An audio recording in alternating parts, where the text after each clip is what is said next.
Matthew 8. When he came down from the mountainside, large crowds followed him. A man with leprosy came and knelt before him and said, "Lord, if you are willing, you can make me clean." Jesus reached out his hand and touched the man. "I am willing," he said, "be clean." Immediately he was cured of his leprosy.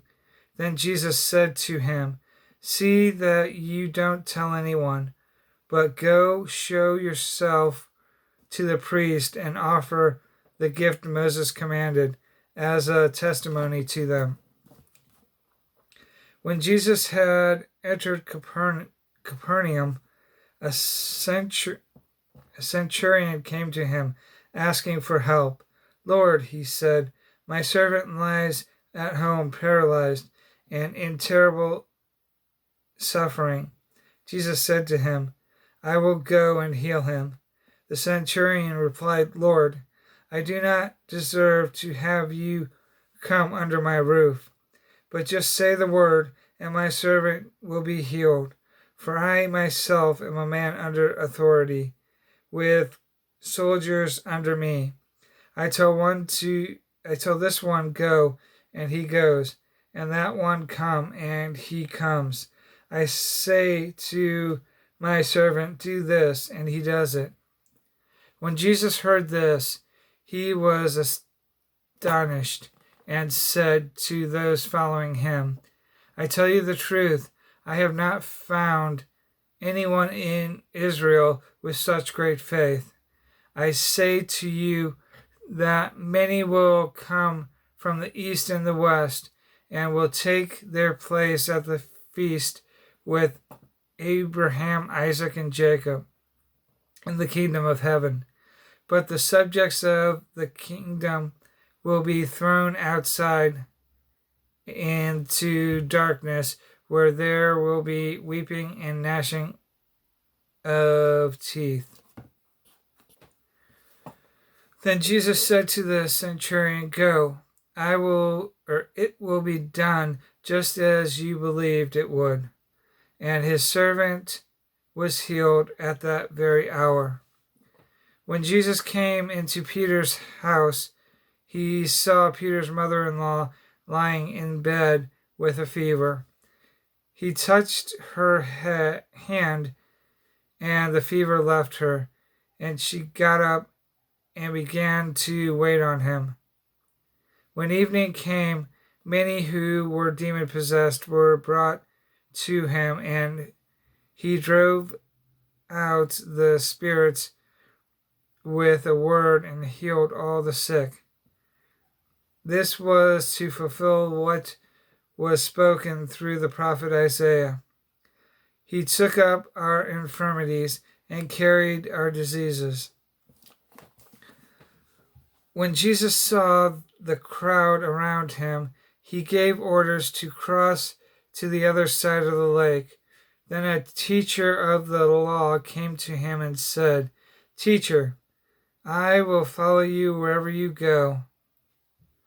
Jesus replied, "Foxes have holes and birds of the air have nests, but the Son of Man has no place to lie his head."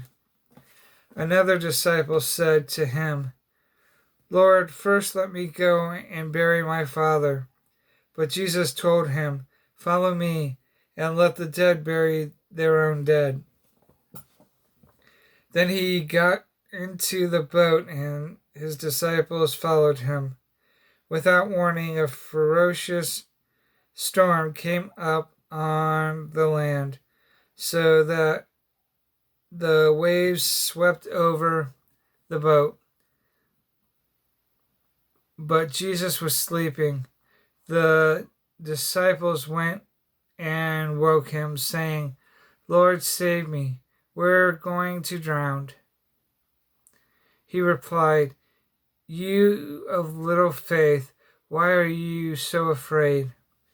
Then he got up and rebuked the winds and the waves, and it was completely calm. The men were amazed and asked, "What kind of man is this? Even the winds and the waves obey him." When he arrived at the other side, in the region of the Gadarenes, two demon-possessed men coming from the tombs met him. They were so violent that no one could pass that way. "What do you want with us, Son of God?" they shouted. "Have you come here to torture us before the appointed time?" Some distance from them, a large herd of pigs was feeding. The demons begged Jesus, "If you drive us out, send us into the herd of pigs." He said to them, "Go." So they came out and went into the pigs, and the whole herd rushed down the steep bank into the lake and died in the water. Those tending the pigs ran off, went into the town, and reported all this, including what had happened to the demon-possessed men. Then the whole town went out to meet Jesus, and when they saw him, they pleaded with him to leave their region.